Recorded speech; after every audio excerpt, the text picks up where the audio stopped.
လက်မှတ်ဆောက်ဝယ်တော့မယ်ဆိုရင်ကျွန်တော်တို့သက်ဆိုင်ရာမိမိတုံးပြီးနေကြပေါ့ browser ကျွန်တော်တို့ Chrome နဲ့တုံးနေကြဆိုတော့ကျွန်တော် Chrome နဲ့ကိုတက်မှာဖြစ်ပါတယ်ကျွန်တော် Chrome browser ကိုကျွန်တော်ဒီမှာပါဟုတ်ပြီကျွန်တော် Chrome browser ပါကျွန်တော် Chrome browser ကိုဖွင့်မယ်ပြီးတော့ဘောကရှာတဲ့နေရာနေပြီးတော့ ortb.railways.gov.mn ဆိုပြီးတော့ရိုက်ပြီးတော့ရှာလိုက်ပါမယ်တွားပါမယ်ဒီမှာရိုက်ရှာလိုက်တဲ့အခါမှာကျွန်တော်တို့ online ဒီလက်မှတ်ဖြတ်တဲ့မြန်မာဘယ်လို online ticket payment system OTP ရဲ့စာမျက်နှာကိုရောက်တော့မှာပဲအဲဒီမှာပေါ်တော့မှာတွားတစ်ချောင်းပြန်ခီးစဉ်ကလုတ်လေးရှိတယ်တွားတစ်ချောင်းနဲ့ဝင်မယ်ဆိုရင်တော့ဖွင့်စရာမလိုဘူးကျွန်တော်တွားပြန်ရွေးမှာမလို့တွားပြန်ဖွင့်လိုက်တယ်ကျွန်တော်ရင်းနဲ့ခီးစဉ်ရွေးမယ်စာကကျွန်တော်တိုင်ဦးနဲ့တော့တိုင်ဦးကနေပကိုးကိုတွားပြန်ဖြစ်ပါတယ်တိုင်ဦးတွားမယ့်ရက်က19ရက်နေ့ကျွန်တော်ပြန်လာမယ့်ရက်ကိုရွေးမယ်ပြန်လာမယ့်ရက်က20ရက်နေ့အဲဒီကနေပြီးတော့အောက်ကနေပြီးတော့ကျွန်တော်တို့လူရေအတွက်ရွေးမယ်ကျွန်တော်လူကြီး2ယောက်3ယောက်ကလေးဆိုရင်ဒီမှာခုံယူမယ်မယူကလေးပိတ်ခွင့်လေးရှိတယ်ပိတ်ခွင့်လေးလုပ်လို့ရတယ်ဒါကတော့ကျွန်တော်စမ်းပြတာဖြစ်ပါတယ်ကျွန်တော်တော့လူကြီး2ယောက်ပဲတွားမှာပေါ့နော်အဲတော့က3နှစ်အောင်ဆိုရင်ခုံယူမယ်မယူဘူးဒါပြင်ရွေးလို့ရတယ်လူကြီး2ယောက်ပဲတွားမယ်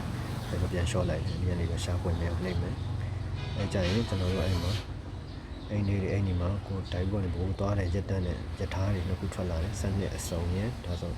တော့အမှ30နှစ်အစုံရယ်ဆိုပြီးတိုင်းပေါ်နေတာအစုံလေးဖြစ်ပါတယ်အဲရနေပြီးတော့ကျွန်တော်ကတော့7နှစ်အစုံမှရွေးလိုက်ပါပေါ့ထိုင်ကုန်တန်းစာရွေးမယ်အဲဆိုအောက်မှာထိုင်ကုန်တန်းစာရွေးမြောက်နှိမ့်လိုက်လို့ရှိရင်တွဲတွေထွက်လာတယ်ပေါ့ဒီတွဲတွေရဲ့ဒီတော့မှကျွန်တော်တို့အဲ့မှာတွဲ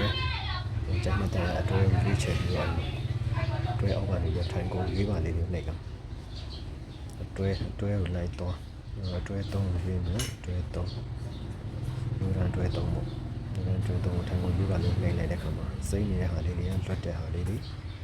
ကျွန်တော်တို့ဒီခဲအောင်လေးတွေကတော့ကျွန်တော်တို့ရောင်းချပြီးကုန်ကျွန်တော်ရွေးလိုက်မယ်ဆိုရင်ကတော့ကျွန်တော်တို့အပြာရောင်လေးတွေဖြစ်နေပြောင်းလာမှာဖြစ်တယ်ကျွန်တော်ကုန်ရွေးကြည့်မယ်ပေါ့ကြည့်ရခါကျွန်တော်တို့နောက်ဆုံးပဲရွေးလိုက်တော့65နဲ့66 65ခုနက65နဲ့66 65နဲ့66ကိုရွေးရှေ့တို့ရွေးလိုက်အမှန်တော့ကျွန်တော်တွေ့တော့မထိုင်ဝင်ပြီးရဆိုနေမှာ65 66လို့ပေါ်နေပြီဘာမှတော့ကြတော့အဲ့ဒီရွေးချက်ပြီးနေနေတဲ့ကောင်တော့โอเคပေါ့ဒါဆိုတော့ရန်ရှေ့တို့နေနေရတယ်ကျွန်တော်တော့ပြန်ဆိုတော့ပြန်တော့လည်းခွန်ကြီးအောင်ပြန်တော့ကတော့ကျွန်တော်တို့ဒီမှာ7အဆန်ရှိတယ်